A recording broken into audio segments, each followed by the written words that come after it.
Welcome to Shardcast, the Brandon Sanderson podcast. We're a bunch of mega fans giving you the news, discussion, and of course, a whole lot of opinions about Brandon's works and the Cosmere. I'm Eric, and joining me, who's totally not tired, is Alyx. Hi, I'm Feather. I definitely remembered that we were recording today and didn't show up late.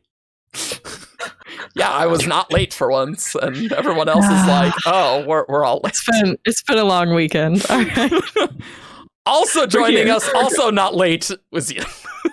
Hey, yeah. So my hot water decided to randomly stop working until the exact time recording was supposed to start. So yeah, that's fine. One of the trickiest showers I have ever taken.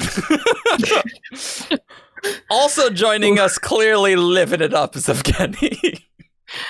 Hi. So in dedication to our fellow Shardcast members who have taken a shower in the past hour, I decided to grow blurry. Yeah, also Discord has been having nebulous internet quality, but that's just his webcam not focusing on him. You gotta do the hand thing to make it focus. Oh, no. Oh, okay, all right. Oh, great. See? This is all staying in. Talking about. This is all staying in. Yeah, that's fine. Oh, so great. And now Discord's making you pixely. Perfect. Just what I wanted. Well, in honor of this, I decided to show up wearing a bathrobe. Yep.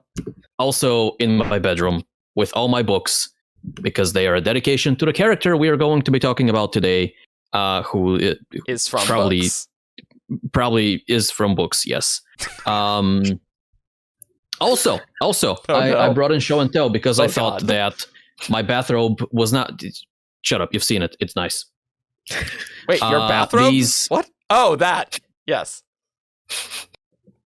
Look, I'm just saying the way you said that, it was not clear what I have seen. That's all I'm saying. But you have also seen my bathrobe, like I showed it to you. I'm wearing it right now. This is going great. It's a sticker of the Odium thing. Yep. Oh. So I will very highly recommend the artist, whom I know as Heatherly. I think that's so good.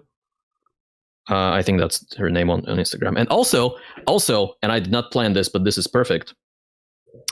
Here is Lyft, far superior to Uber.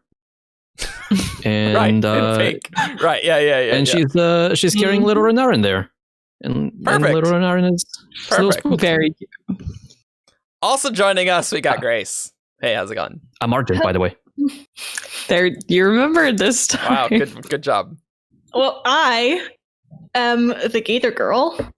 And I am not wearing any lipstick, and yet my lips are the same color as Alyx's, who is wearing lipstick. Definitely wearing lipstick. So. It's maybe a little different, but yeah, it's yeah. Also, you have a light now. Yes. This is the most lit Shardcast I've ever been in. Yeah. We all have lights. We're wonderfully well lit all of a sudden. Yep. And who's not wonderfully well lit is Matt. Hey, how's it going? I'm Comatose on the forums. Don't sound too excited, Matt. I'm gonna say.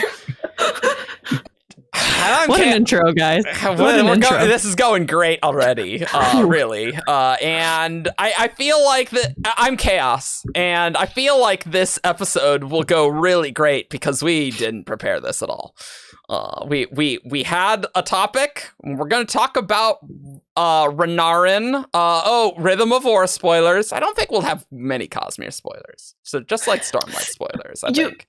Probably just Stormlight. You misunderstand Chaos. Feather has been preparing for this episode her entire life. That's true. We're good. Well, true. So basically, Matt had about a 2-message long Discord message that is wonderfully pasted as our outline, with a vague outline of topics. And then we were just like, Alyx will be here. She'll carry us. And she's like, yeah, I totally forgot we were going to record. I was about to go take a nap. I'm really glad I checked Discord before I went to Otherwise, I would have been getting a phone call like, "Hey, we're all in the recording room. What's happening?" So this will go great. Okay. What could go wrong? Let chaos reign. You know? Yeah. That's what I'm all about. I think we've tackled poor internet connection so far. Yep. We've tackled absence of hot water, and we've tackled absence of presence. Oh, we didn't talk about Matt coming in and out of the call for 40 minutes as well while all this was happening too. So that was also a thing. Internet seems stable after a computer restart. Yeah, and you know what? An hour and 20 minutes after our scheduled start time, I think we're ready. We're ready, guys. Oh, Great. Let's talk about Renarin. So we didn't get too much Renarin in this book. Not as much as Oathbringer. Not as much as Oathbringer. Which, even though I very, very much loved Rhythm of War, I feel like I can't give it my favorite spot just because we didn't get as much Renarin as Oathbringer. Like, I have to keep giving it to Oathbringer just because Oathbringer was such a Renarin book. Yeah. Yep. But until book did 7. have some very interesting developments on the Renarin front. Yeah. So, I mean, like getting a Sja-anat viewpoint, like as interlude too, I'm like, I am interested. Like that was sweet. I love how everybody opens up the first interludes and it's like, oh my goodness, a Syl interlude. This is so cool. And then you get to the second one, it's like Sja-anat. It's like, oh, we're just going for it. All right, cool, great. I will take It was so incredible. Yeah. Okay, I really love that. Like Gliss seems to be like Sja-anat's like hidden goal, and she's like throwing Odium all these deflections and all these like, oh look, this is the secret I'm keeping from you, but it makes me really curious. But I like how she kind of presented it. Oh yeah, super cool. I don't know, maybe we should talk about just like Sja-anat Enlightening Spren. That seems like a sensible place to start. Because, you know, Sja-anat is unique among the unmade of what our heroes call corrupting. She calls enlightening Spren. And Sja-anat's the most feared of the unmade according to the Gem Archive, at least. The old-timey Radiants.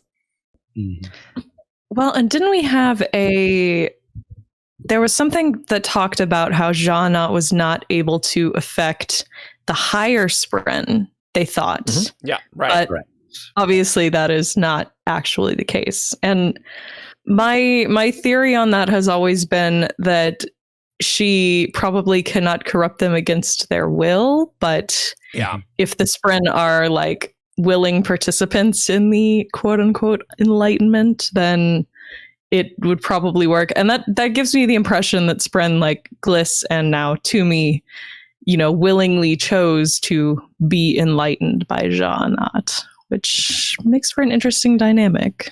Yeah, I also thought it was a more recent development. Like she couldn't do it in the past, but it has either become possible now, she's figured out how to do it. Maybe it's a consent issue. Possibly the sealing of Ba'ed Mishram. Yeah, true. Made it possible. The weird thing is, like, in that Gem Archive, in, I think, drawer 3020, after all the strike team stuff, there was, like, a tiny emerald that was like, don't tell anyone. I foresaw this. And, like, that, and the emeralds are the Truthwatcher ones, and so, like, it could just be explained not necessarily as a thing Sja-anat could not do. It's just the Spren were not willing, you know, until like the Radiants were broken or something, and that maybe like changed the Spren's point of view there. The other thing I was going to bring up is that the splintering of honor could have been a factor that made this possible. Yep. And that maybe Sja-anat was, this is a separate from the honor thing, but maybe Sja-anat was always capable of doing this, but didn't know that, because wasn't there a bit in the Kolinar sequence in Oathbringer when she was talking with Shallan and was saying that they, being Sja-anat and Odium and their forces, didn't think they would be able to corrupt something as complex, as advanced as an Oathgate Spren. Mm-hmm. I think there was something about that. Yeah. Yeah. It seems like they're discovering new capabilities with this desolation. Like, Yeah. I mean, we already know even just the Everstorm, like things have changed and they aren't working the same way as they were before. Makes me wonder if there's like other secret unmade abilities that they haven't been able to do in the past, but the other unmade are going to start having new abilities as well, which That's cool. I would want that. Going off of Honor splintering, we know that to a certain extent, when Honor was alive, the magic worked the way Honor thought it should. That's why there were no like Singer radiants. Like he didn't think it should be possible, so it didn't happen. Is that true? Like it might have mechanically been possible, but like it didn't happen because he would not allow it. I thought that word of Brandon was more about how Aiden Nalcium saw things less than Honor. About there are multiple words. Okay. It's like, all right. For Adenalsium, mechanically, Yeah, it worked the way Adenalsium thought. Right. Honor is just like, it was just like, Singer radiants aren't allowed, so they never happened. But theoretically, they were possible. So it might have been like, it was possible for Sja-anat to corrupt or enlighten higher Spren. Honor being alive could protect them to a certain extent, and just like, no, you can't do this. Like some enforcing of some sort of rules or something. Yeah, because like even splintered off, they are part of him. Yeah. So like he's just protecting himself. I do like to think of it as protection. I think it's a good framework. I still think probably the easiest explanation, especially since that epigraph does imply that it happened around the Recreants. Like, I think that means there was an enlightened Truthwatcher among the Radiants at that time. So, like, I don't think there's necessarily a mechanical reason why other than Spren not wanting it. And also, it seems like Odium doesn't really like Sja-anat's children in a way, right? Like, in that interlude, Sja-anat left some of her children for Odium to unmake, right? But hiding others. And so that's just very interesting. So it might also be that Odium doesn't want that, in a sense, not just Honor. It was my understanding that Odium was chasing those corrupt twin Spren in that case. Yeah. Because he thought, and he knew, that Sja-anat is planning things kind of behind his back. Like they're playing this game of secrets, and they have plans behind plans behind plans. There's always another secret. I don't know why I thought of that. Kelsier is not even a Stormlight character. And so Odium is chasing those Spren because he wants to like mess with Sja-anat's plans, not because he necessarily thinks that they are unnatural or anything like that. I mean, that's true, but like knowing that Renarin's abilities, Odium can't see like people around Renarin as well. Like that's kind of the thing with that vision. So that could be a reason why Odium specifically doesn't want this thing to occur, because maybe he knows that like, oh, that would be a liability in some way, perhaps. I'm wondering because we know Odium or Race didn't want to like pick up any other shards and mix his investiture. I just wonder, maybe if Sja-anat does corrupt a Spren, is that something Odium could like reclaim? Or is that investiture, or like the odious investiture she corrupts it with, just like gone from him and mixed with Honor's investiture forever? Huh, that's an interesting idea, right? Because you'd think that like Spren are pretty invested. Like if you just think of standard Spren turning into Shardblades are super highly invested, right? That's how it works. So like is Sja-anat using some of her own power? Is she drawing off of Odium directly for that, just like the investiture? It's kind of interesting. Mm-hmm. Yeah, but they're drops in the ocean when compared to like the entire shard. Like, I don't think Odium would be concerned about, Spren in like polluting his pool of investiture with honor's investiture, cultivation's investiture. Like they're.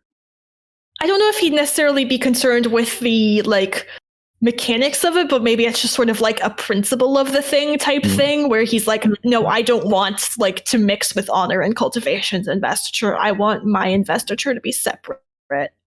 That does sound like a petty thing that he would want. Like that also checks out if that was his motivation. Yeah. Well, but but he endorsed the unmaking of the sibling. Mhm. Yeah, that's true. Yeah.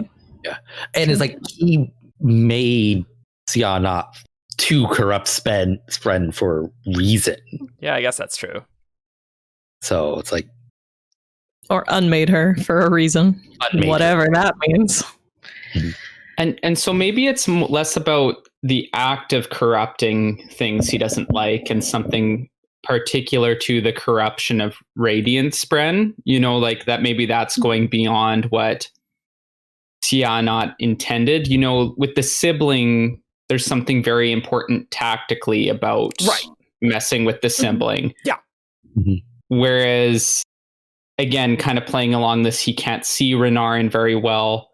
I also kind of wonder if there's something going on specifically with Truthwatchers. Like, why is it always Truthwatchers that are, or Mist Spren that are seeking or agreeing to the Enlightenment? Yeah, that was a thing in one of the streams that Brandon said, well, the Mist Spren are the most willing. Yeah. Mm-hmm. I will And say I've always been dubious about the sort of the Truthwatcher gemstone we have that talks about foreseeing this. Yeah, it's true. I've always thought that could possibly be a red herring, because it shows up before we find out that something is up with Gliss. I've wondered if it was more a mundane sort of I foresaw this rather than that Truthwatcher had future visions, and almost if it was a red herring of Brandon trying to be like, no, these are normal Truthwatcher powers that Renarin has. Don't be suspicious of any of those things. I mean, it's possible that there were Enlightened Truthwatchers, Spren, but I'm not fully convinced that this isn't a new thing for this desolation.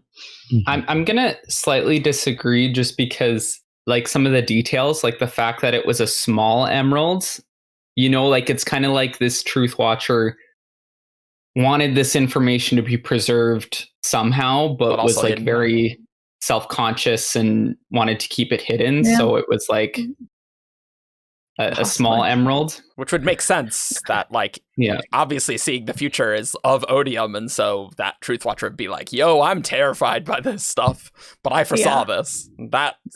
This whole strike team thing, that doesn't seem good.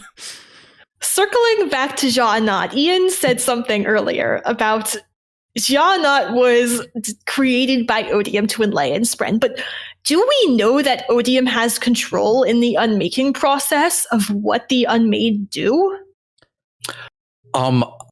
Not explicitly, but I feel like because he's threatened her with unmaking her again, like destroying her, that like if he wasn't okay with her enlightening Spren, like he would have destroyed her a long time ago. As soon as like you do something I think is stupid, like I'm not going to keep you around. Is my the thing is, from that line, I always sort of got the impression that the unmaking was less about the powers and more about the personality underneath. Like, if you don't do what I like, I will unmake you and erase your personality and have a blank slate version of Sja-anat that I can work with to enlighten Spren instead of you. Mm-hmm. And this is actually feeding into what I wanted to bring up just a moment ago.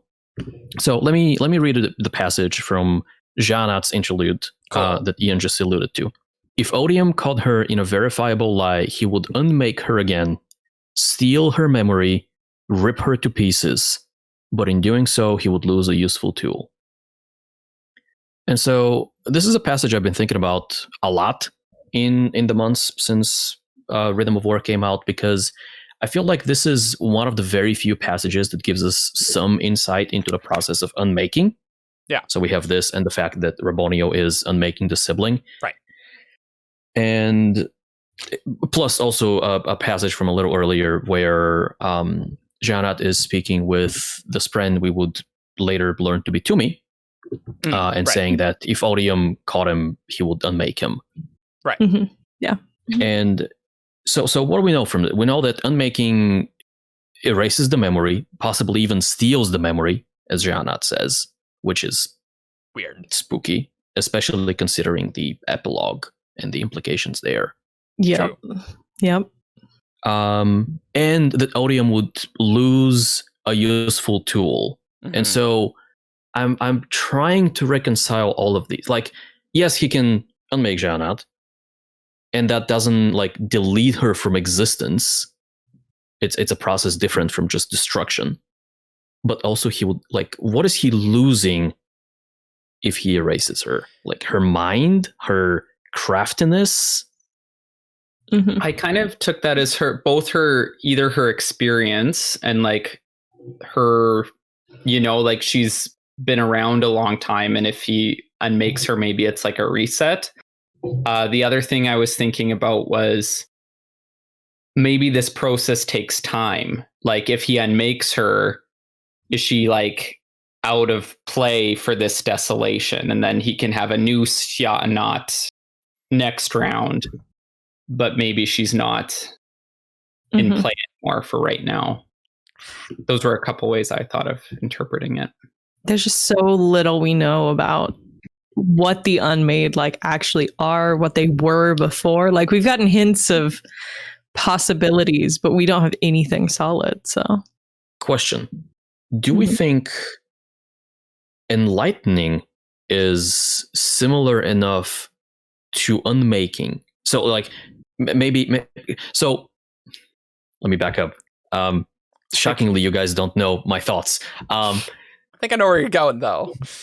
So, Gliss doesn't remember, if I recall correctly, what or who he was before his bond with Renarin. Yes. I think that's right. And so there is some memory loss involved in this, and there's memory loss involved in unmaking, it seems. And from Rabonio and the sibling, from that passage about awakening, unmaking, it seems like unmaking is is also like it has to do with like pumping Odium's investiture into the thing you want to unmake. Whether it has to be Odium specifically, whether it has to be any foreign investiture, whether there are other factors in play, I don't know, but it doesn't matter, because it seems like with Enlightening or corrupting, Sja-anat is pumping Odium's investiture into a willing Radiant Spren, and there's memory loss involved in both Enlightening and unmaking. But with Enlightening, it seems like she doesn't go all the way. It's like half unmaking, right? Mm-hmm. Yeah. Because the Radiant Spren is also not fully like corrupted. It seems like they're half and half to me. Mm-hmm. So I will point out that memory loss in New Radiant Spren is a thing. It's That's true. That's true. It's taken Syl a while to regain all of her memories. Yeah. So it might not be related to exclusively to the Enlightening. But like my thoughts on Enlightening versus unmaking is that Enlightening is mixing Odium's investiture in with whatever investiture is already there. It's corrupting it. So it's like just mixing it.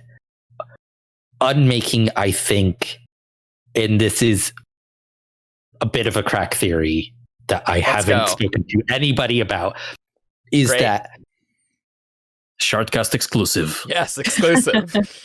unmaking to a certain extent is like you're basically breaking down the investiture that is already there and remaking it with Odium's investiture. So it's like you're basically like you have the blueprint that is the sibling, and you're basically using Rabonio's using Voidlight, Odium's investiture, to basically unmake the sibling that is there and like reconstitute it out of Voidlight. Bit of a Theseus. It's the same house, different bricks. Yes, or it's like or cognitive shadow. It's like to a certain extent, where it's like the soul that was there is replaced with investiture. I was kind of thinking the cognitive shadow angle as well, but, like because we know this unmade are splinters of Odium, Right. regardless of whether they were something before. Like they appear to be like purely of Odium now. Yeah. I think to understand the word unmake, that makes a lot of sense to me. I think you have to think about unmaking and enlightening in terms of spirit webs. Because all right. Yeah. Because to me, like unmaking, the way you said that, it just makes me think unmaking you're unmaking the spirit web specifically and sort of rebuilding it with Odium's investiture, whereas enlightening is enlightening the spirit web specifically. I mean, obviously that has effects on and changes them in the cognitive and physical realm, but I think when thinking about those terms and what they're doing, you have to think about like this is happening on a spiritual level to the spirit web, and it makes a lot more sense when you think of it in those terms. I think I like this idea that the enlightening is like a half step, like it's not fully unmaking, and like there can be some mechanical differences. Going back to the thing with Sja-anat, though, and like losing a tool, like there's a line of she would be ripped into pieces, right? And whereas like I don't think enlightening Spren is ripping them into pieces, right? Like that's a like there is some sort of mechanical difference, and I think I'm with you, Grace, that if Odium ripped her apart and then rebuilt her, I am not sure she would have the same abilities. I don't think that has to be true.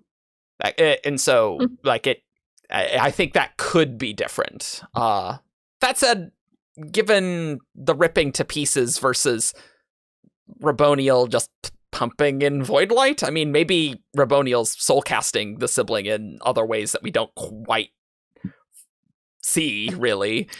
But like it is a little weird, specifically on making, but I'm sure it'll make sense eventually. Yeah. And it's like a mortal unmaking versus Odium unmaking something. Yeah. Because it's like I think there has to be more than like her just pumping has to be Voidlight into the something. Yeah, like, that doesn't make any sense. Something. Yeah. She didn't do a lot of transformation with her Surge of Transformation, so I'm that at least that we like really knew in detail. She's mostly just like, I'm doing stuff with the sibling, and yeah, it's crazy. I kind of wonder how much of a identity piece or change is happening in the process. You know, like with the Truthwatcher Spren, the one we have named is Dreaming Though Awake. Yep. And then the two corrupted Truthwatcher Spren we have are Gliss and Toomey. So, like, I kind of wonder how much that process, like, changes. Like, if it's changing the name, what else is it changing? Like, are they really the same entity they were at all before being enlightened?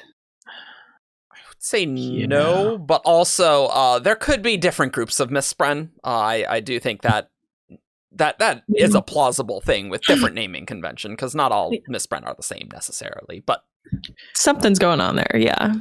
I am going to make a comparison. I think there's more to it, but I think enlightening is sort of more equivalent to using Larazium to become a Mistborn, whereas unmaking is more like using hemalurgy to become a Mistborn type thing.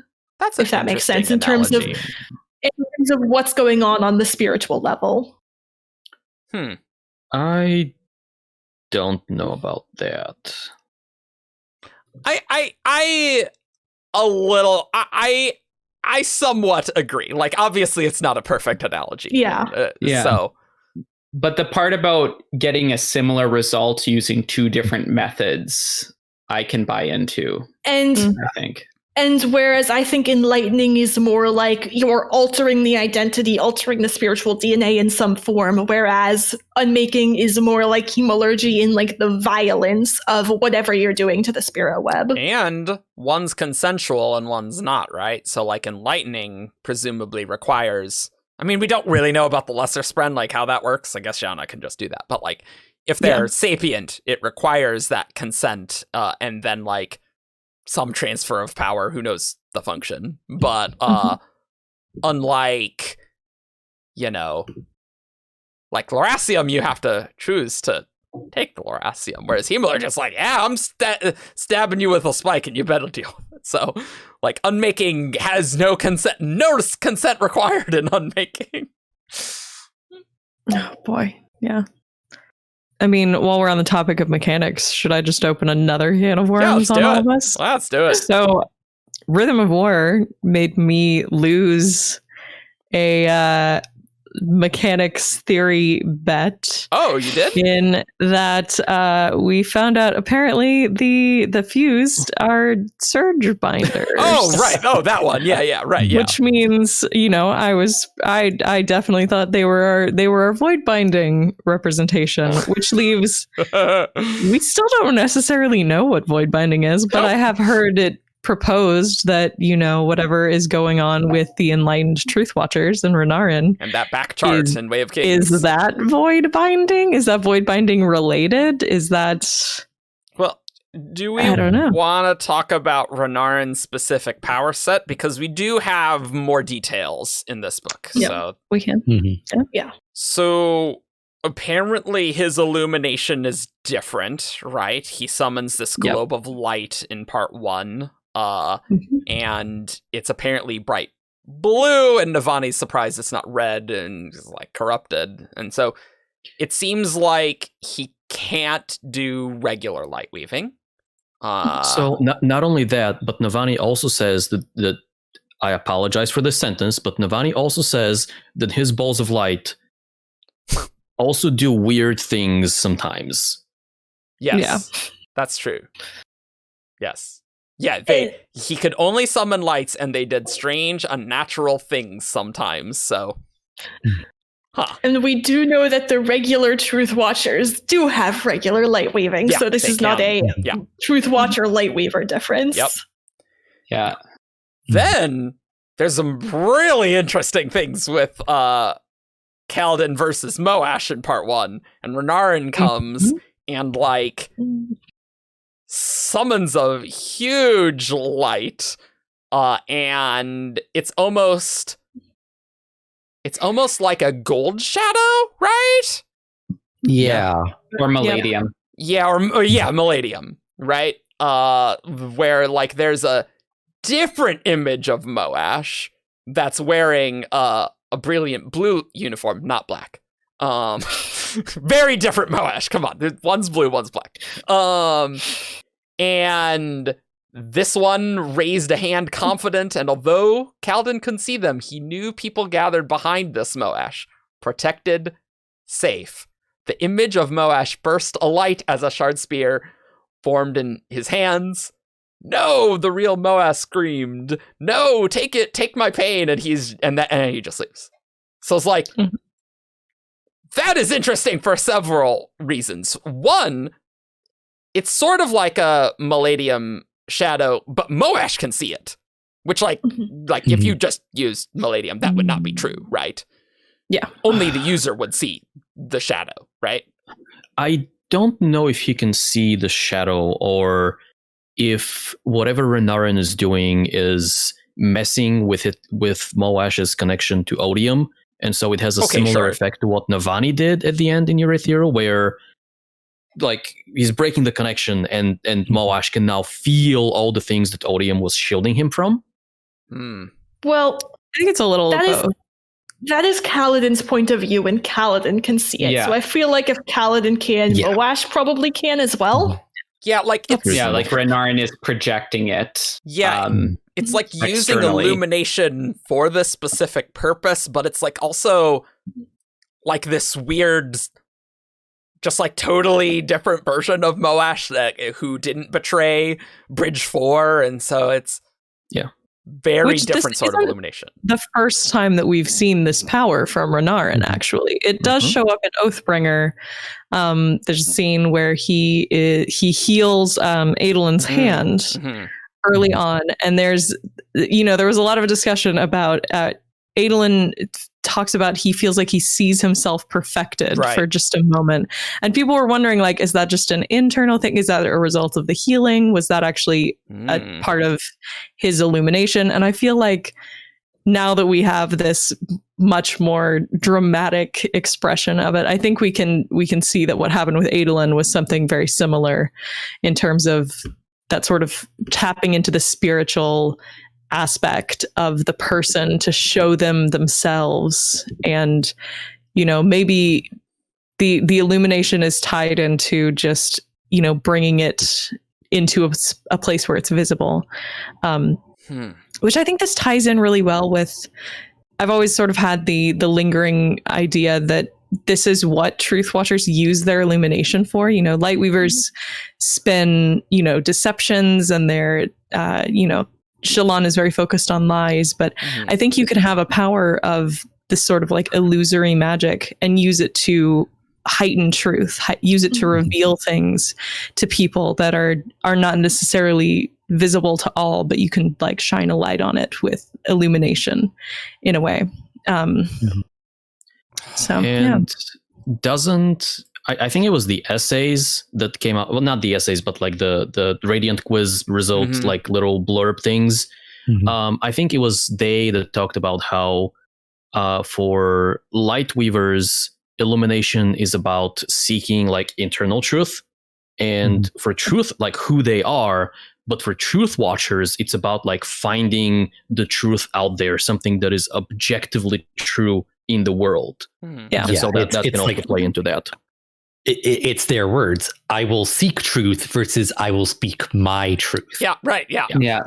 Right. And what's interesting is, aren't the Truth Watchers also known as the most secretive of the orders, or like esoteric? Esoteric. Like they don't talk about what they do. They don't talk about what they do through an exceeding abundance of tact. Right. Yeah. So it's interesting that we associate Lightweavers with secrets, but really, like, out externally, the Truth Watchers are like seeking truth, but what they're learning or what they're doing, they're keeping hidden. So it's a kind of interesting duality. So what it says is, now as the Truth Watchers were esoteric in nature, their order being formed entirely of those who never spoke or wrote of what they did. In this lies frustration for those who would see their exceeding secrecy from the outside. They were not naturally inclined to explanation, and in the case of Corberon's disagreements, their silence was not a sign of an exceeding abundance of disdain, but rather an exceeding abundance of tact. Also, I'm slightly triggered by wow, this is all one sentence into this 2 semicolons. That is quite a thing. I just noticed that. Semicolon. Well, it's even just like semicolon, then another phrase, semicolon. I'm like, wow, we didn't even have a comma in between those semicolons. Jeez. Yeah. And I think we see this with Renarin as well, in terms of he knows a lot more about what's going on around him than he necessarily tells people, and some of that I think is due to the visions, of course. They're showing him things that are going to happen. But I think we also see a little bit of it in the early moments of Oathbringer, where I get the sense that Renarin maybe knows that Adolin is the one who killed Sadeas, but that's true, is keeping that to himself because he's got all of his secrets. Who's he to go sharing anybody else's? And I think that's kind of the vibe that I get off of the Truthwatcher order historically, is that they were kind of the people who just had sharp eyes and figured things out, and they were the people who were naturally inclined to figure out all of those things, but didn't necessarily, they weren't gossipy and they weren't trying to stir drama. It was just important that somebody know what was happening. Yeah. They seek the truth and reveal the truth that needs to be revealed and keep quiet the truth that needs to be kept quiet. Yeah. Yeah. And it's interesting because there's almost a synergy, but in a different flavor with Sja-anat being the taker of secrets. Yeah, that's true. Yeah. You know, that's like a title. So I don't know. Like, I kind of wonder if that's part of this too. Why? Yeah. It's Truthwatchers and Truthwatcher Spren that are forming these type of bonds. In the gem archive, all the strike team stuff, all emeralds. Like there's a sequence of 5 emeralds with that very small emerald after that. God, I love the Oathbringer epigraphs. Like, these epigraphs are pretty good, but like, oh man, I love the gem archive so much. Not just because it has Bind and Mishram, though. Come on. They're really cool. But that's regarding Renarin's this like illumination spirit. I kept calling it his spirit bomb ability. I mean, when we were like just talking about it. But there's a moment where he goes to see Taravangian and holds his hand out. And I can only assume that like what he was doing there was like, if you take my hand, I will show you. I'm going to show you this vision. I'm going to show you your perfect self. And Taravangian doesn't take the hand, and it's almost like, what would have changed if he had? What would he have seen? If what does Taravangian perfected look like? Yeah, I've always found it interesting. The way that's described reminds me of how Nohadon describes the spiritual to Dalinar. The perfect you, the person beyond pain and error and uncertainty. And I don't think it's a coincidence that like the parallels of how the spiritual aspect Nohadon describes to Dalinar and how Renarin is showing people like this version of themselves. Oh, right. You did work on the spiritual realm of romantic theory articles. Wow, Grace knows so many things. Yeah. When you do research on a Coppermine article, you get real good at it. Yeah, it kind of makes sense that this could even possibly be like a Truthwatcher resonance in terms of you think their other power is about healing and how much stormlight healing has to do with the spiritual self and a person's idealized self. If Truthwatchers are the people who tap into that in order to do healing, it makes sense that they would also be the ones who use illumination to show people what that actually is. I don't know. It's interesting. It is interesting. I really like that you brought up the healing, Alyx, because I was gonna go down this path of like, the illumination's weird, because like in Rhythm of War, the illumination's weird, and like Renarin's been healing lots of people, and I mean off screen mostly, so like the main healing that we see is Renarin of healing Adolin, right? So it's interesting that it's with both the surges, right? Because the illumination is different. Renarin cannot use the illusions like normal light weaving at all. He has this weird ball light. He can do this other thing. So I just wonder how much the healing's related with that, with the spiritual stuff, because like mechanically it's very similar to the regular healing. It's his illumination weird. We don't necessarily know that specifically because of the enlightenment. I mean, it could just be Radiants tend to have an easier time with one surge over the other. I mean, Shallan still is having trouble with like soul casting. Well, no, it says that they recruited several standard Truthwatchers and they could create illusions like Shallan. Gotcha. Renarin couldn't do that. Gotcha. Okay. Yeah. I want to bring something up though that I just thought of. Okay. So we see Renarin give people these visions of their perfect selves. But we also see Shallan do something similar with inspiring people like Elohar. Yeah, that is true. And Gaz. Gaz. I wonder how much this inspiration, like perfect self thing, is Truthwatcher or even Enlightened Truthwatcher specific versus this is something illumination can tap into. And the way it's sort of expressed is differently. And maybe because, maybe for Truth Watchers, it's expressed through the moment of healing when they tap into that. Whereas Light Weavers, it's more expressed through the drawing type thing. I don't know. So I will point out, like, after Shallan recruits the deserters, she's talking with Pattern, and he refers to what she did as you have this surge of transformation, you transformed them. Mm-hmm. So it's I like how this might be an illumination power informed by healing or informed by transformation. Yeah. Or the different orders. And that also, Grace, just reminds me how, in the In-World Words of Radiance, the Lightweavers are that spiritual sustenance, right? Mm-hmm. That sort of thing. There's another direction we can take this that is interesting to me, and it has to do with how much connection with capital C there seems to be with so much of what Renarin does. And I don't know if I have a conclusion to this, but there is a lot of connections we can draw, and it's a little suspicious. We have the thing where he seems to be breaking the connection between Moash and Odium. We have the thing where he seems to be able to connect with the people he is healing to tap into their spiritual selves and reveal what those spiritual selves are, the idealized versions of themselves. There is the visions that he gets a big asterisk from Odium, right?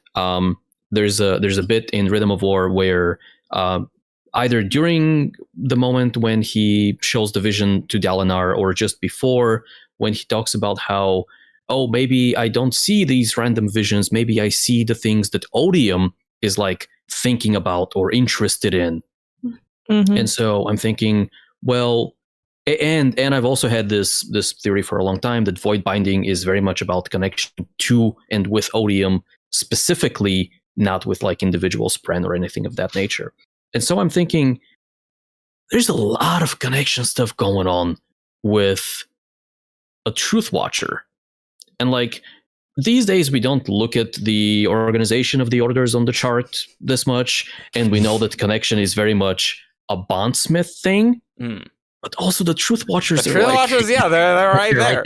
They're right there. Mm-hmm. And they're in those special places on the chart, and it's just a little suspicious. Is all I'm saying. They're the two pupils of the double eye of the Almighty. And thinking about Renarin specifically, he has connections with Bridge 4 and Moash, right? So this thing with Moash, he's got a deep connection to Bridge 4, right? Mm-hmm. Yeah, and it's also interesting, talking about his visions. Yeah, because we don't really know. I think most people kind of lump it in with illumination because there's a visual aspect to it, but it's very the whole stained glass thing and the pot. It's pretty different than the summoning ball of light. When Alyx was talking before about void binding versus surge binding, does Renarin have two surge binding powers and one void binding power? Is it actually 3 separate abilities? Kind of seems like it. But what's interesting to me too about his future sight is it can be wrong. Yeah. You know, so there's all future sight can be wrong. Because that's how the spiritual realm stuff works. You're looking into possibilities, right? Mm-hmm. Yeah. So another thing that we know about this sort of the stained glass visions that he sees is that they aren't visible to other people, which we think if they were more on the illumination side, that it doesn't seem like Shallan can make illusions that only one person can see or that only she can see. It seems like if it's illumination, everybody sees it, which I've always been of the impression that there's like the Truthwatcher powers, and then the future sight stained glass thing is something extra. So Yeah, that would make sense to me. I think it's gotta be. Mm-hmm. Yeah. And it, in Oathbringer, like he definitely describes it as like his old fits were healed, and then he got like a new like epileptic seizure thing. But we also see Relaine get a vision in Rhythm of War, so it can't be that. What was the Relaine vision? I forgot this. When he is bonding to me, the ground goes to black obsidian, and he sees a tower coming alight and a figure rising in sharp. Oh, okay. Right, okay. Mhm. Yeah. Right, the thing that happens in the book, which is probably why I forgot this. Because I'm like, right, yeah, that... Yeah, we're gonna get that real quick. It is super bizarre how early in their bonds they start getting these visions, though. Yeah, like Which is instantly, I guess. something. Like, that Yeah. is very interesting. Mhm. And one thing I find interesting about the visions is that, like, they don't control them and they don't need to practice at all to get them right, which is, I don't know if we've seen any other, like, surge binding. We've never seen any surge binding powers like that. Like, each surge binding power you need to practice. It Which, is. I do think this could be the Enlightened Truthwatcher resonance, because resonances I don't think need to be trained. They just happen. Because it's like... Yeah, that's true. That's true. Yes. Like the strength of squires, or... God, it really strengthens that. Yeah. Practice. I mean, this was one of the things that originally... So by the end of Words of Radiance, I was like, Renarin is not a normal Truthwatcher. And I typed up a whole long post about how I was fairly certain that Renarin was not a normal Truthwatcher, and that whatever was happening with him seeing the future was not surge binding. And a lot of what brought me to that theory, which, ended up being confirmed in Oathbringer, was the fact that it seemed to be so against his will. And though we had seen Radiance surge binding unintentionally, we'd never seen them, being forced into a surge, or, being trapped into a surge that they didn't want to have happening. Mm-hmm. Whereas when we see Renarin at the end of Words of Radiance, it definitely, the vision comes over him and he can't do anything about it. He's revealing his big secret in front of a bunch of people he doesn't trust. Like, that's not something I think he would have chosen to do at all. Or done accidentally, like he wasn't thinking about it, like Kaladin did with the bridges. I kind of wonder, like, what, because we're kind of starting to get hints of what Sja-anat was up to with Renarin, like with like he's changing the path kind of in ways that ODM can't anticipate. Right. I kind of wonder why she wants a second corrupted, enlightened Truthwatcher.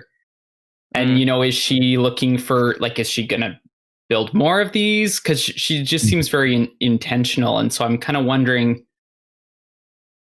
like, what's the goal, or what's her rationale in doing this? Well, it's Renarin can obscure Odium's future sight around him. Like, the farther someone is from him, like, the more Odium can see. So having two kind of just doubles the amount of people that are hidden, I guess. But I also think that the ODM stuff might not necessarily even be her main. It's definitely not her only goal. Like, she wants her children to be accepted. And I think also, if you have more corrupted Truthwatcher, enlightened Truthwatchers, and they're accepted, then that's sort of furthering that goal of her children being accepted. I will say this brings up a very interesting point about, we talk about like Odium can't see Renarin, or the people who are even around him in this kind of like ATM shadows canceling each other out sort of way. Future vision messes with future vision. I will say it didn't seem like Race was necessarily aware of this blind spot, but Taravangian absolutely is. Taravangian very, very specifically exploited this in order to pull off his plan and kill Race.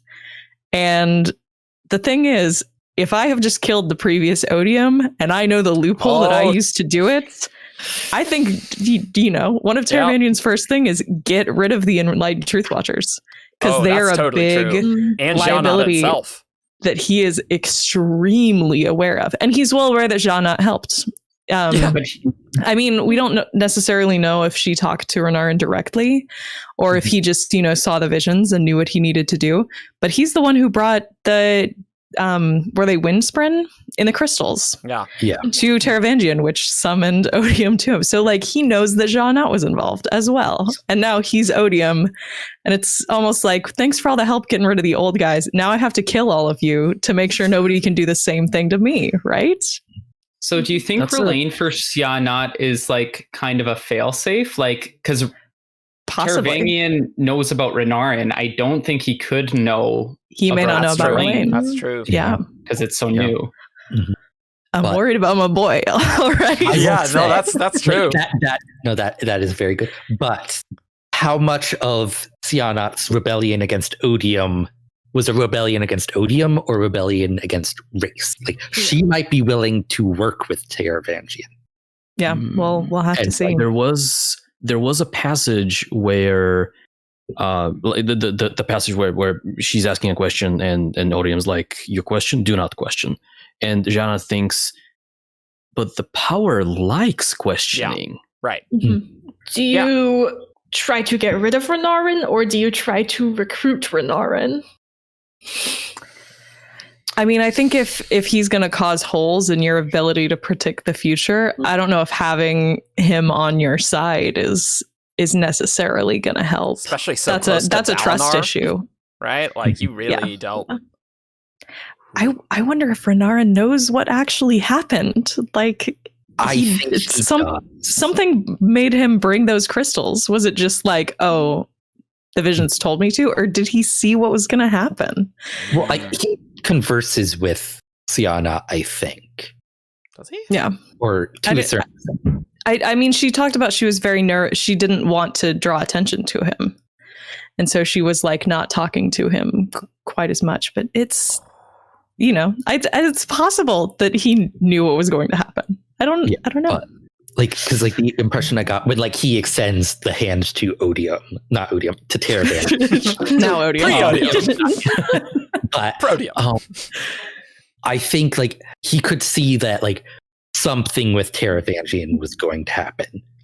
Whether or not he thought oh, Taravangian, I can see Taravangian's death down this path, or it's I can see Taravangian ascending. He might not have known the exact what happened. But he definitely knew Taravangian was up to something. So I think he also put things together. Doesn't he also open that meeting with something to the effect of something about you has changed? When he goes to visit him? Mm-hmm. But I did have one more thing about whether or not Taravangian would recruit Renarin.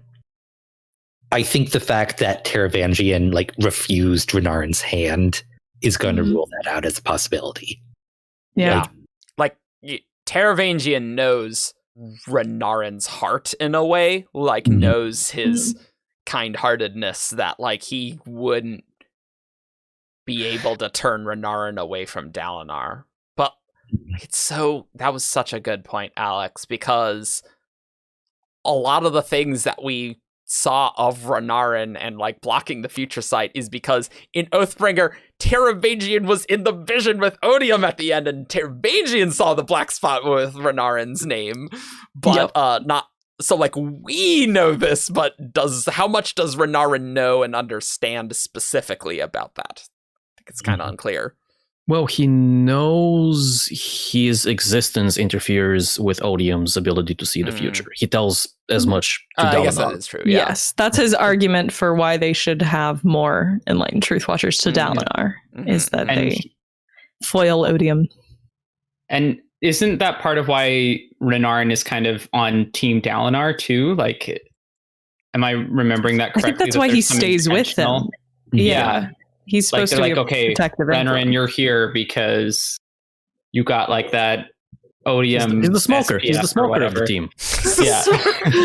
In a way, yeah. Okay. he's a time smoker. Y'all remember at the start when we were like, there won't be any other Cosmere references? We keep talking about Mistborn, actually. Yeah, but that's just Not like really gonna Mistborn spoil it, Era right? 1. That's just like basic abilities. Like, that's not a spoiler. Talking about Renarin, though, talking to Sja-anat, we do like get this part at the end where they say that Renarin suggested Rlain. Yeah. And so I don't know how he did that, like if it was like indirect, but like the way it's phrased does kind of imply that Renarin is having like actual conversations of some kind with Sja-anat. Yeah, because was it after he shared the vision with Dalinar that they talked about needing more of these Enlightened Truthwatchers, and Renarin goes, "Oh, I have somebody in mind." Yeah. So like if it's happening at that point, then that recommendation from him must have come after that vision, right? Because the timeline is Sja-anat sends Toomey to Eurythero and says, "Hey, go find somebody you like there. Don't just go and bond with Mraize." And so at least at check the very out Mraize, beginning, but you're not beholden to do that. Yeah. And so at least at the very beginning, Toomey is going there with just like, I'm going to scout the area, see what's up. And then, oh God, maybe we need to pull up a timeline on this. And then, so at some point, where's Joff? Renarin pulls Dalinar into a vision and they have a chat. And he's like, oh, actually, so I have an idea for another Enlightened Truthwatcher. And presumably he gets in touch with Sja-anat. Sja-anat gets in touch with Toomey, and Toomey then starts doing the thing where he jumps into a Kremling and starts observing. Jeez, that's right. Rlain. I disagree. Because I think when Renarin says like, "Oh, I have someone in mind," he's already spoken to Sja-anat about Rlain. Like, I don't think that like, so because like I don't think Sja-anat could have gotten in contact with Toomey after Toomey arrived in the tower, because like she did not want to draw attention to him. Yeah, right. Like I don't think there could have been any contact. So he had to know about Rlain as a possibility. So it's probably like, oh, you are being sent. Look at Mraize, but hey, like Renarin also like suggests Rlain. Like if Mraize doesn't work out, Rlain. But we. I just want to read the very end of that chapter because Gliss doesn't know. So like the thing is, like the end of the chapter, we need more, Gliss said. We need more like us. Who will be? Who? I can think of one, Renarin said, who would be a perfect choice. So it's like, I guess I just don't know how Gliss wouldn't know if he already talked with Sja-anat in a way, right? Yeah. But you make a good point. Like, Sja-anat doesn't want to bring attention to Toomey. So, like, none of what you said is wrong there. Like, obviously, Sja-anat doesn't want to do that. So, yeah, it's just interesting. But I would imagine Gliss would overhear conversations with Sja-anat, and that Gliss would, want to be around when they talk with Sja-anat, right? And we also see the scene where Sja-anat sends Toomey there, and Sja-anat doesn't say anything about Rlain. Yeah. Or he just says, hey, if you like somebody else, that's fine. So it's a little... I think also like Brandon couldn't tip his hand too much. Yeah, that's true. So it's like, you gotta wait till chapter 54 for Renarin to be like, I have someone in mind. And like, maybe Sja-anat already knows, but can't say that. Yeah. I think it would be pretty easy for Sja-anat to have some type of corrupted minor Spren acting as a relay between the different, her and her children. Possibly she sees like, oh, Odium's really distracted. I think I can sneak someone in to get a message to Toomey in the tower. Perhaps. Maybe. I don't know. Yeah, there's hard to figure out the timeline on that one.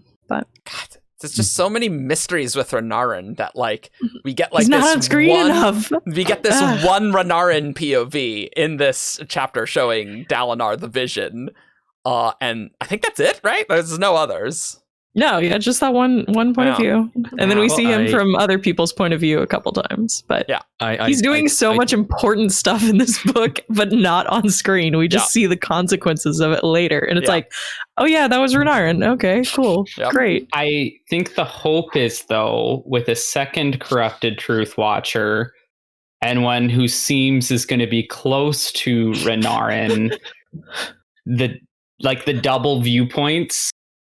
Kind of within the veil of corrupted Truth Watcher secrecy will hopefully get us more information in the next book. And I mean the more we advance the plot, the more we're going to learn about both of them. Like, it's just how it's going to be naturally. But I would like to say that I empathize with Odium because I too would like to know what the hell's going on with Renarin. All right, yeah, that's fair. But I think that's really interesting, Alyx, because I can very much imagine that Odium would go after Renarin specifically. Like, if they engage in battle, like, I could very well see that Taravangian would either kill Renarin or, like, get Renarin away from Dalinar. Like, if we think that there's gonna be stuff in Shinovar where Odium's trying to, like, lead Renarin to the Shinovar stuff because reasons, I don't know. Like, or kill Gliss. Neutralize the power. Yeah. You could do that, too. I wonder how much of Taravangian trying to act like Race is about him trying not to, like, he's obviously trying not to tip his hand, and we see that with Hoyd. Yeah. But I wonder if there's an element of, if I do what Race was doing, I can hold off Renarin getting a vision until, like, the last minute. Oh, okay, that's interesting. Maybe. I mean, we know that some people know that there's a new Odium. Like, Elle definitely writes about it. Yeah, he does. Yeah, in the visions. So it's not a total secret. But he's killing some people. But if he doesn't alter, like, the current future path of the power that he holds, maybe that wouldn't trigger a new. Yeah, that's interesting. But I feel like if Renarin sees possibilities, it would at least create new branches. I don't think this is something he can trick. Like, it's like with Atium. You can, and except for that one weird moment where Vin does the weird thing and kills Zane, you can't really pretend, like, you can't fake Atium. If you try to do a feint, the Atium shadow reveals the feint. Yeah. Right. Yeah. Right. It makes me wonder if Renarin and Relane's future vision would interfere with each other, or if they're both, like, tapping the same future, so it's, it's like the same frequency, and it wouldn't mess it up. I don't know. Well, Alyx, I've always wondered, ever since Words of Radiance, where they're like, oh yeah, the night forms, they speak of all sorts of crazy future things, but we're just gonna have them be prison guards in Rhythm of War. I'm sure they're not important or anything. Don't you dare bring up the freaking night forms in my presence. Oh boy. No freaking night forms, man. Yeah. I'm at the point of waiting for the next book where I am imagining scenes from, like, possible scenes from the next book. We're seeing the future. And it's like, yes. And so it's like, I know we've, like, toyed with the idea of, like, Teravodium being revealed to Dalinar, like, just by him just showing up at the end. But I've been toying with, like, the scene of Sja-anat realizing, like, Taravangian is the new Odium, Taravangian not liking Sja-anat and, like, threatening to kill Sja-anat. And so Sja-anat attempts to claim sanctuary in Ethereum because be able to get you there. That's the reveal. But I also really don't want the new Odium reveal until the Battle of Champions, because that's just going to be so dramatic and awesome. We'll have to see. I mean, Brandon knows how it's going to go down, I assume. He's got it all in his head, at least. He has been very excited for book 5 for a long time. And he's like, I finally get to write this book. Oh, yeah. Yeah. Oh boy. Like, Renarin. like, how will that relationship work with Sja-anat specifically? Because there's so many different possibilities that relationship could go. Like, Teravangian could initially be like, hey, you helped me before, you're in my good graces, and yeah, I'm like, just do that, maybe.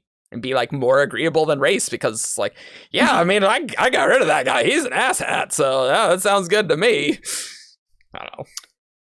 I am really excited by more Sja-anat stuff. Yeah. I see it either going very, very well and they get along great, or very, very badly. Yeah, that's true. Teravangian tries to kill her. Yeah, I think that's about right. You know. Yeah. It's so cool to like we've seen a little bit of like mixing between the two sides of this great conflict. We've seen Fused kind of defect. Although they're not really joining our side, they're like going with these exiles and they're trying to do their own thing, but obviously they're not going to do their own thing because this is a book. It's really interesting to like imagine Unmade joining like the honors side and like the human side. Now we just need. And Sja-anat is a prime candidate. I've been wanting Sja-anat to join honors side for ages. I was about to say, now we just need a herald to join Odium's side. Oh wait, that already happened with me. Not one of those. I already did that. We sure love to see some of that in book 5. That'd be great. I mean, we could get another herald to join Odium's side now that Teravangian is Odium and he's all buddy-buddy with Dova. Oh, I don't know if they're buddy-buddies. Well, they're not buddy-buddy, but they have a working relationship already. Yeah. By the way, if you forgot, Dova is the Herald Batar, which like we weren't sure after Oathbringer whether Teravangian was telling the truth, but clearly in this book he's like, yeah, so that's Batar. So Teravangian, that's true. At least Teravangian believes Dova is Batar. Genuinely believes Dova is Batar. Yeah. I doubt Teravangian is actually wrong. Yeah. He's pretty good at that sort of thing. But we gotta find out what the other ladies are up to. The other lady heralds. They're all love just to know. Where's Vidal? Keeping a much lower profile than the dudes. Where's Chana? Where's Chana? Right? Desperate yourself. Pylia. Herald of Truthwatchers. Relevant. Or as Isaac says, Pyalia, I think is what. I don't know. I think he says it weird. I'm just very confused about how to pronounce or spell that herald's name. So ever since we got confused. Polly. Ironically, of the female heralds, Shalosh is the most visible, which is that's true. That's a good point. It's like we get that like literally first prologue, her statue's defaced, and you know we have her in an interlude in the first book. Where's Chana? With this book we've know what all of the guy heralds are doing. Yeah, all the guy heralds. I feel like the women are a lot smarter at keeping a low profile. We've met all of the guy heralds on screen, right? Yeah, we've met all of them. We've seen all of them. We killed one even. Are you saying that declaring yourself the God King of Tukar and the Almighty isn't being low profile? He's very. Ishar's known for his low profile. That's his thing. That's his favorite thing. Man. Yeah. So I use Surge Binding to destroy Ashen. But I'm gonna go do over here now, and I should totally be a herald. What's up, Otter? That's a nice bond with the Stormfather you have. Yoink. I think I'll take it. I'm low key. I like the dichotomy of the male heralds, where it's like Ishar leading a country, Kalik leading a secret organization, Nail leading the Skybreakers, and then Yezra is like, I'm drunk in Kolinar. Chana's off in Bavland, just drinking her butt off. Maybe. I mean, she was supposed to be brave, and was it brave and obedient that were? And she's a runner. She's good at running. That's what we know. Yeah. Anyway, we are very off task. Yeah, very upsetting. Back to What if we I feel like- we hypothesize about Videl? Like, there's not a lot to talk about with Renarin and Sja-anat and things. Like, what if we just spitball what Videl's doing? You know? Let's talk about all the things we don't know about the heralds. What if we just talk about Vedelev's golden keys? Because that's a thing. Yeah. They're yeah, gold. what's up with that? And you know what other who else is associated with gold? Odium. It's true. Solid connection go. there. And that's why gold shows a different past. Never mind. I was gonna make a stupid joke about burning gold. Oh boy. Curses. It was gonna be a great Oh, future man. sight joke about gold. Yeah, we should keep Are talking there- about Renarin more. So before we move on to some very interesting character-y things, Yes. there is this excerpt from chapter 114 of Rhythm of War where Verlaine is thinking about what Toomey is. The Spren had been watching him from the heart of a Kremling. Verlaine and Evgeni had mistaken Toomey for a Void Spren, but he wasn't exactly the same thing. Once an ordinary mist Spren, Toomey had let Sja-anat touch him, and in so doing, make him into something new, a Spren of both honor and odium. Toomey pulsed to a new rhythm, the rhythm of war, something he had learned recently, something important for his siblings to hear. Oh, that is important, huh? And Brandon is putting that at the end of a book. That's this is called foreshadowing for the next book. Yeah. So, And because it's one of my big questions coming out of Rhythm of War is exactly is the difference between corrupted investiture and hybrid investiture? Because Warlight is a hybrid investiture. It's a mix of honor and odium. The Enlightened Truth Spren or corrupted Mist Spren. Corruption is a mechanical thing in the Cosmere. It's often associated with the color red. Right. It's yeah, Shalash name drops it during the Battle of Thalen Fields. It's the light of corrupted investiture, she can see in the sky, being red. So it's what is? So obviously there's a relation here, but I don't know what it is. I will now converse. there is another thing that is relevant here to the Rhythm of War. Mhm. And I don't know how, but in the Rhythm of War, in Brandon's book Rhythm of War, inside the in-world text Rhythm of War, Yes. Rabonio talks about the emotional effects of the Rhythm of War and how El would be interested in those. Right. And so we never know what those effects are. Right. But maybe that's related to Toomey's thing. Ian, I totally forgot that that name drop of corrupted investiture in the end of Oathbreaker. There's a lot in that ending. Okay. Yeah. There's a lot in that ending. There's a lot of ending there. This quote that Ian shared, though, kind of brings me back to our discussion earlier about the difference between unmaking and enlightening. Mm. And I think, Toomey kind of spells it out there. He's not just of odium, he's of both. Yeah. Yeah. Oh, interesting. I'm not saying I agree with this theory, but it could be that Toomey thinks it's important on a philosophical level. At the beginning of the book, even Raboniel thought Stormlight and Voidlight were opposites, and she said that, and maybe this is a philosophical, it's important for people to hear this because it just proves that we're not opposites and we can coexist harmoniously with. That's the boring answer. It could be both. I am very interested in this line of thinking about the hybrid lights and what it means for investiture to be corrupted versus what it means to be hybridized or harmonized or whatever.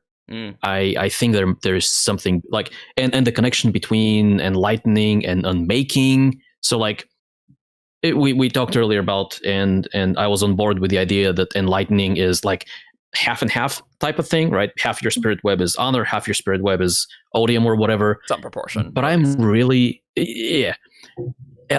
warming up to the idea that it's it is half and half, but it's more like they're made of war investiture. Sure. As opposed to like having a clear delineation between the two types, and that is obviously separate from corrupted investiture. They've been emulsified. Yeah. Yeah, So- like mayonnaise. Yeah. I don't think they've been emulsified yet, because like they are still, because they are red, they are corrupted. But like this might be a way to like make them more complete, like make them so they're not corrupted investiture, they are the hybrid investiture. Interesting. Okay. Mhm. What if they need to emulsify, and that is why the illumination is acting up and weird? And like if they find a way to like become more harmonious as like this rhythm of war light type thing, it'll like smooth out the powers and make it like, I don't know. And what if they can use like the Nahel bond as an emulsifier, like, or like the version of it that Renarin has? Like, what if the farther Renarin and Relaine progress on their oaths, the more they're able to like mix the powers and use them better and more efficiently? We have no idea what oath Renarin's on, right? Yeah, We have absolutely no indication. Blade. He has a blade. Yeah, But we don't know when Truthwatchers get blades. So. And even less on Enlightened Truthwatchers. Yeah. How that works. yeah. So probably at least third. But Maybe, you don't know probably. for sure. Yeah. I can't Do even we- begin to imagine what his oaths are like. God, how Do would even we- plate work? Do we know if Renarin can use void light? Has he ever tried that? We don't know. I would not be surprised if he could. Yeah. We know that Relaine can use void light because it seems like Yeah. singers have a natural affinity for it. But Well, Yeah. Bentley can. yeah. And Venley can, yeah. Well, and like they talked about like they brought some void light to Relaine specifically, and he was like, it feels, oh, what does he say? He says almost like it feels eager, or like it feels hungry for him. Like he feels like it would be easy for him to take something like Temptation that. Yeah. is an emotion there. I feel like it's possible. I think it has to be possible for him to use Yeah. Floodlight. Yeah.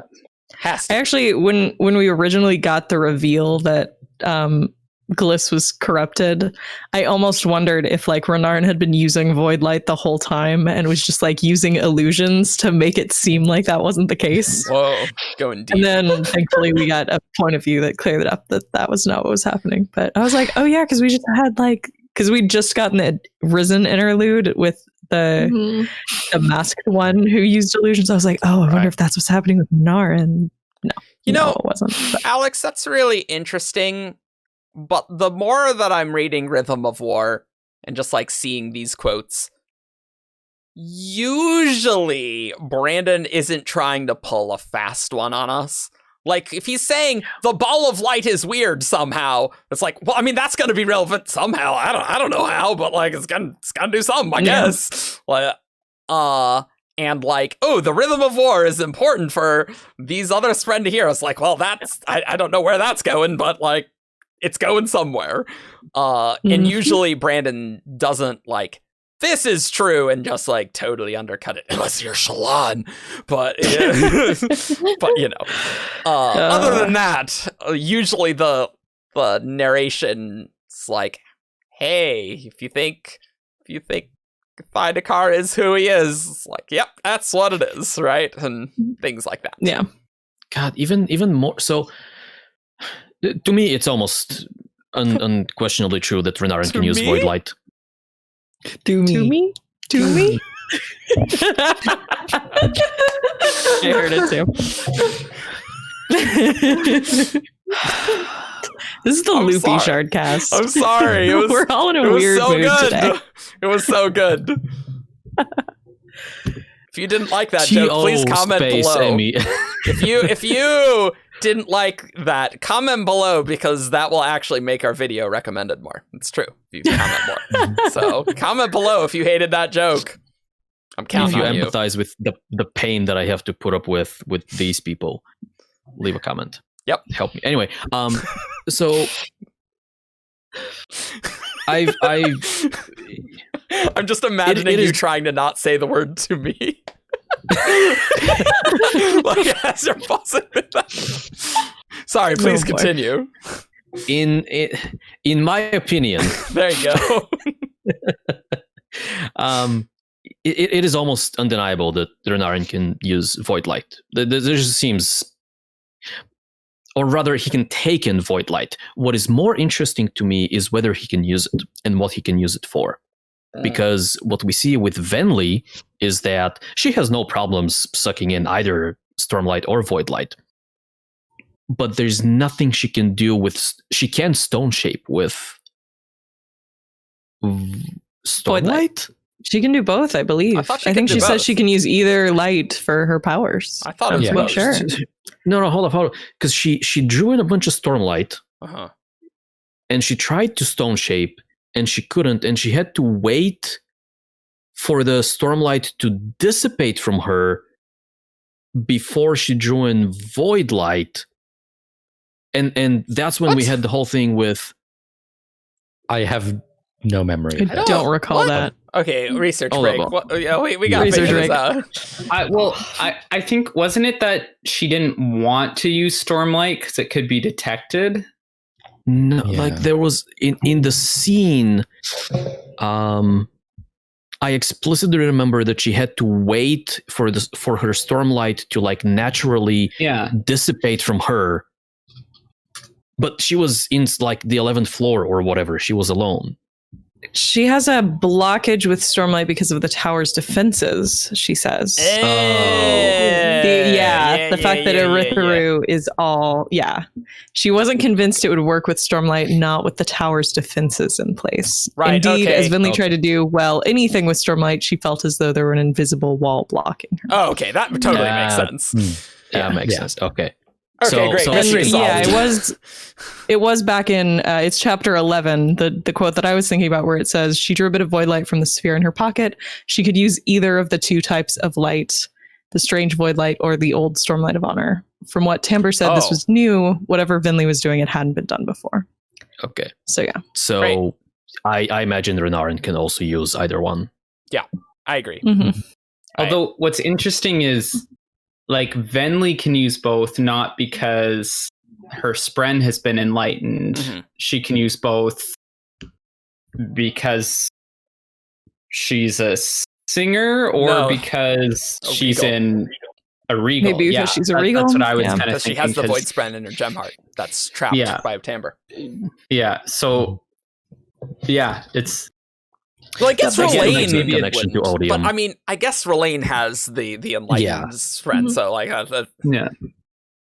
yeah. I think you need that connection to Odium.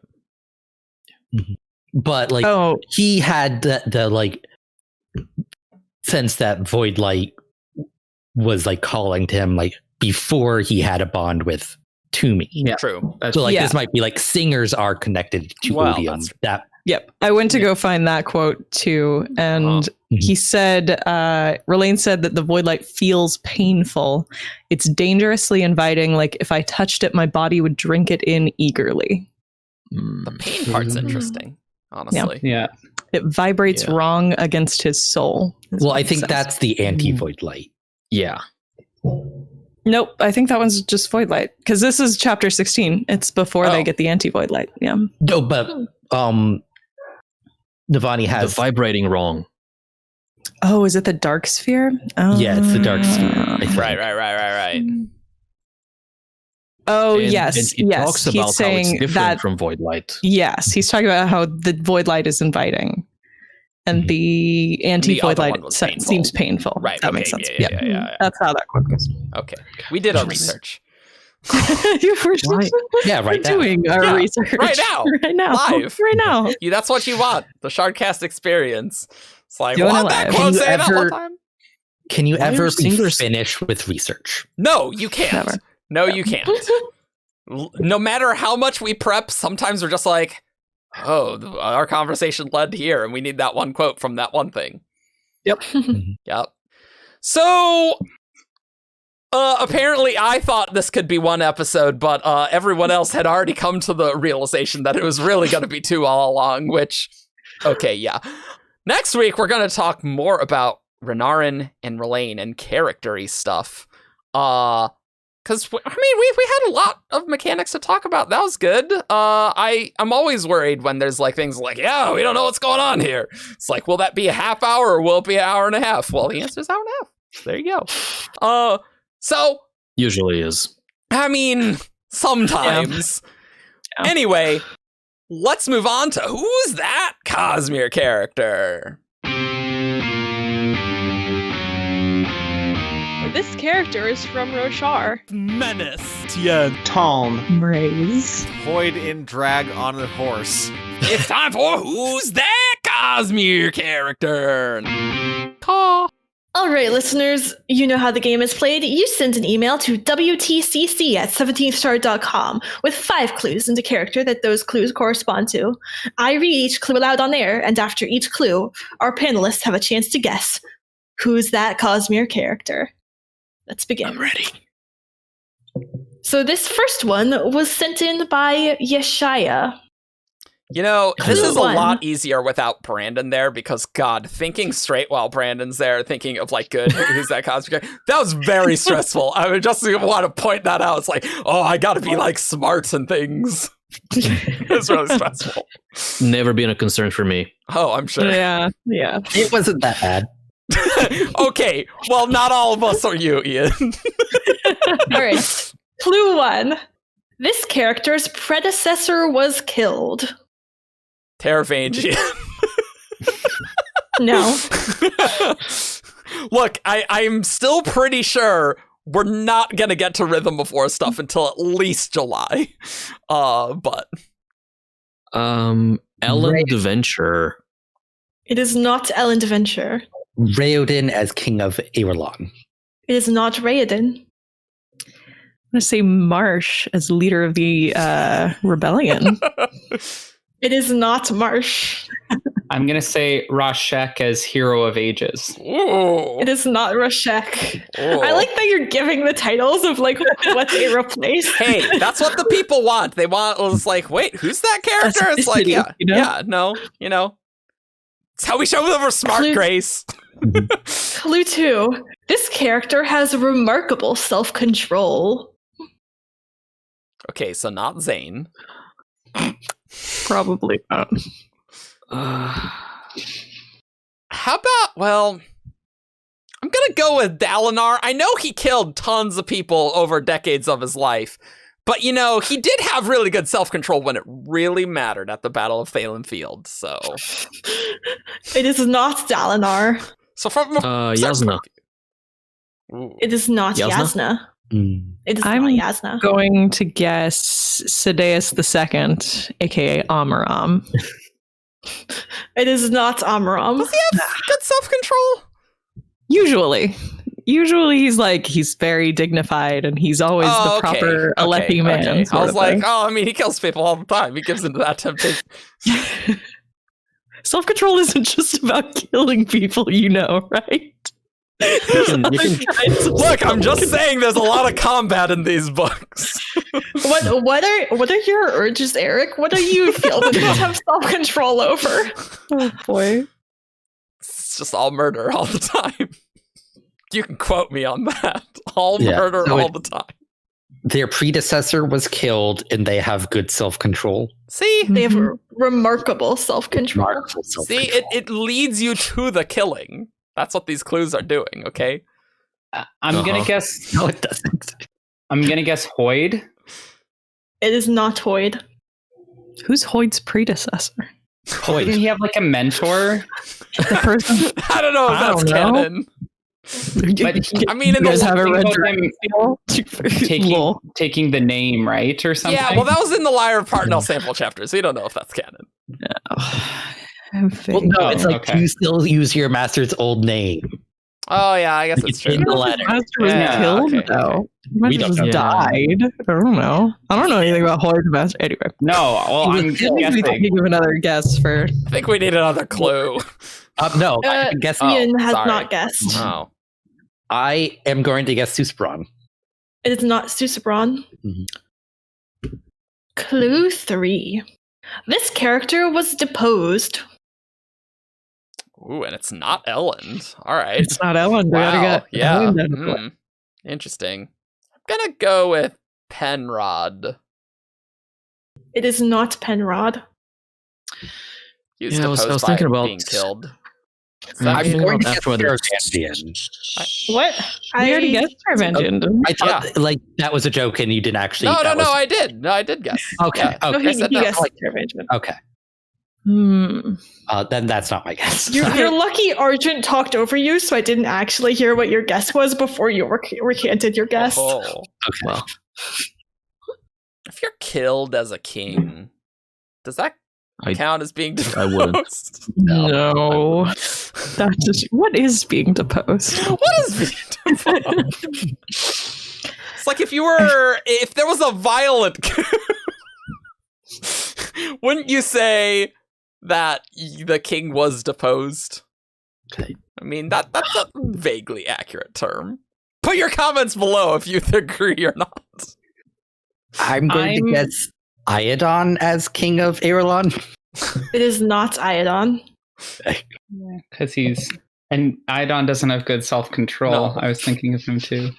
I mean, like he had very good self-control in only killing people on certain nights. See, it all leads back to the killings. No, okay. It's not just me. I mean, It's I a bit of a don't. stretch. I don't feel like the self-control works, but I mean, I'll just go ahead and throw Elhokar out there, I guess. It is not Elhokar. I have given up on trying to fit all of the clues. Yeah, basically. So I will pick a clue and a character I like for that clue, and then pretend that I have forgotten the other clues and guess Denth. It is not Denth. I'm gonna guess Yanagon. It is not Yanagan. Oh, all right. He's Yeah. not deposed. Oh, yeah. Yeah, he wasn't he is. deposed. I was But- doing your approach, Argent. Do not do what I do. I sort of have another guess, but let's see what the next Just clue is. the amount of anger there. It's like, I was doing what you're doing. This character is part of a remnant of a remnant. Wait, a what? Wow. A remnant of a This remnant? character is part of a remnant of a remnant. I mean, that just makes me think Wheel of Time.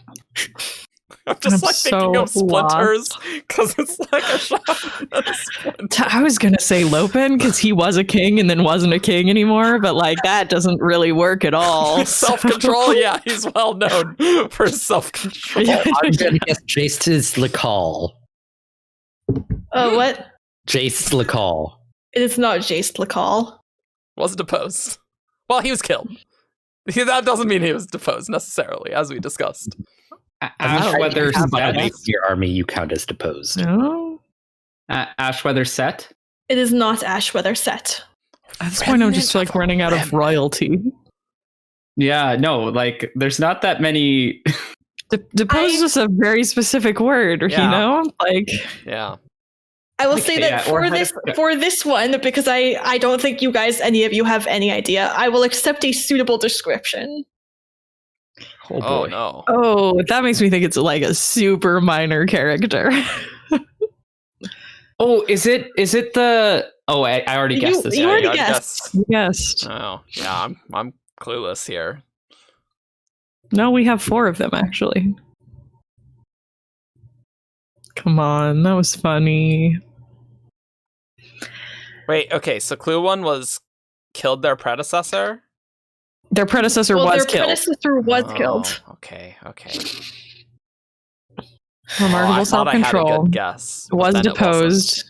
Is a remnant I mean- of a remnant. wasn't. What the hell does that That's even not to say they couldn't have been the one to kill it. It That's just isn't true. specified in the clue. Yeah, right, yeah.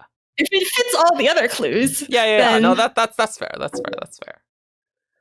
I mean, like the remnant thing makes me think of like Skybreakers, but I don't think any of the Skybreakers are royalty. Remnant of a remnant. Yeah, that it just even makes me think mean? real time. What does that mean? Eshonai? It is not Eshonai. That's not a bad guess. Alex, did you guess? No, Yeah. I'm I waiting didn't. I'm waiting on you two. Oh, yeah. Oh, I know it. I know it. I don't. I'm just gonna guess Kaiine. I know it's wrong. It is whatever. not Kaiine. I don't know. Or like Aventeo or Oh. something. I don't know. Is it the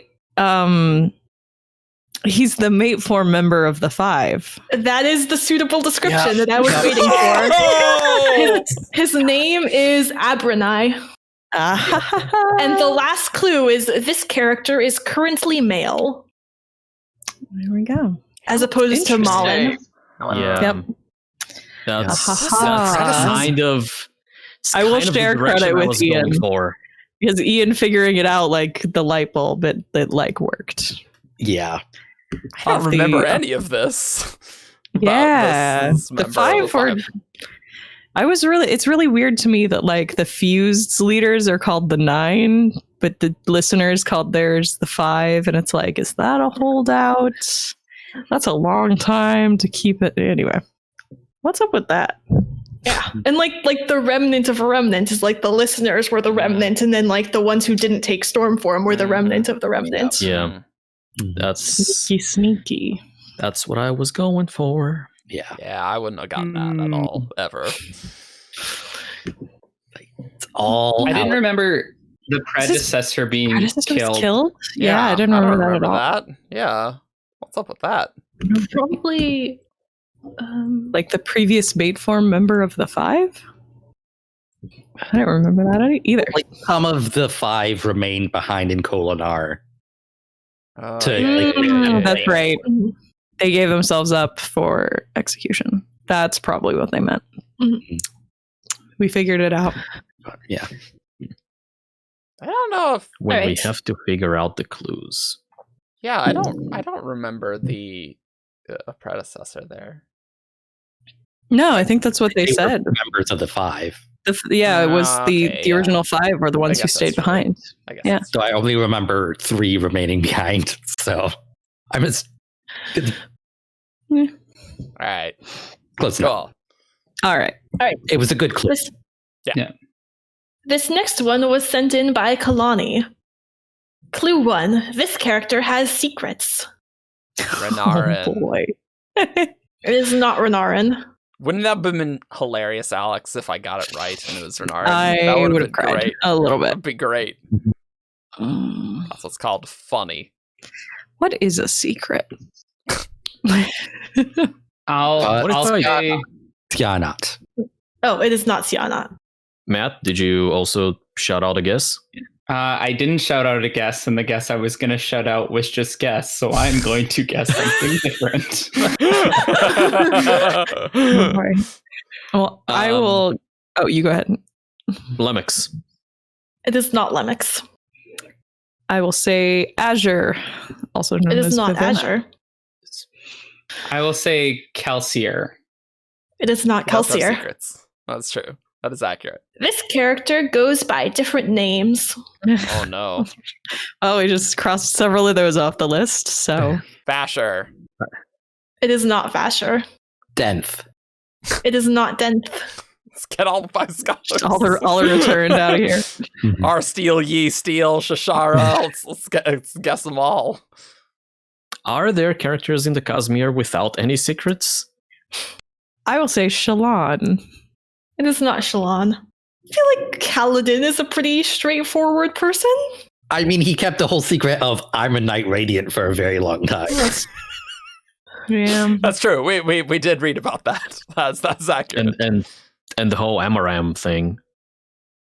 Well, yeah, I mean, I guess, yeah. Different names. I'm just going to guess Shashara. I'm just going to It do is it. not Shashara. Yeah. Well, you know what? There's 2 more people who need to guess and 2 more of the 5 scholars. So we're Silence Montaigne. It is not Silence Montaigne. I like that guess though. Such a good guess. Am I waiting on Alyx, or did you already guess? No, I guess. I don't remember. Oh, never mind. Okay, well, Alyx did. already guessed, so never mind. Who did I guess? I don't recall. I don't but remember I did. either. I did Shalon. I did Shalon. Oh yeah. Okay. Clue Interesting. 3.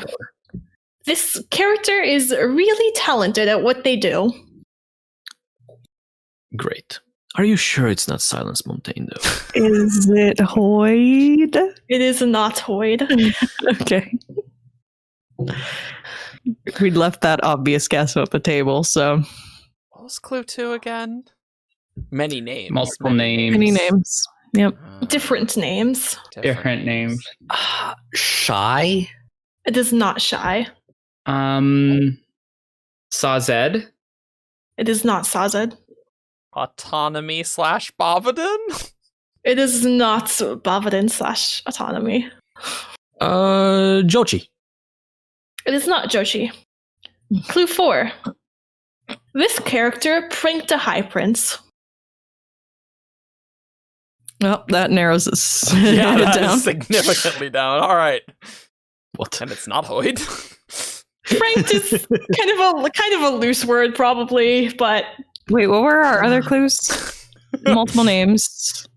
Keep secrets. What was the first one? Keep secrets. Is that what it is? Is it Rock? it is Rock. Nice. Whoa! Whoa! What is this? Wow. You drew strength from this being the I Renarin. did. The Renarin episode empowered Yep, me. Yep. The last clue is that this character's name is a poem. Mm. Oh. Yep. Mhm, Yep. mhm. Yep. Cool. Ah, Wow. that was fun. Good job, Now you Alex. should have guessed his full name because I know you can say Is it. it Numuhukumakiakia Lunamore? Yep. There we go. There we just cut that one in if we want. Yep. Yeah, I'm not gonna type that on screen. I'm not gonna do that. It's just in like 3-point font to get it. So I need to put a line break in. Yeah, on at the screen. apostrophe. Yeah. Have to do a diagonal. Take it. Just put it across the whole thing. Cool. Well, come back next week for more Renarin action. Character stuff. Shipping. It's funny. No. Okay. 2-part Truth Watcher episode continues Yup. next week. Yup. So you can follow us on Facebook, Twitter, SoundCloud, YouTube. If you comment below, the algorithm does favor it. So even if you didn't like it, you should put a comment. If tell me what you feel about the word depose. Whether everyone who listens, put a comment. Is being murdered being deposed? That's the question. There was also another question earlier in the episode that you could comment about, but I don't remember what that was. So cool. All right. Oh, boy. And if you want to support this nonsense, you can support us on Patreon. Sometimes there's outtakes and stuff there that are great, I'm sure. Of dubious quality. Of dubious quality, boy. but like people want more of the non-content, and that can be arranged. All right. So we will see you all next time. Bye. Bye. Bye. Bye. Ta.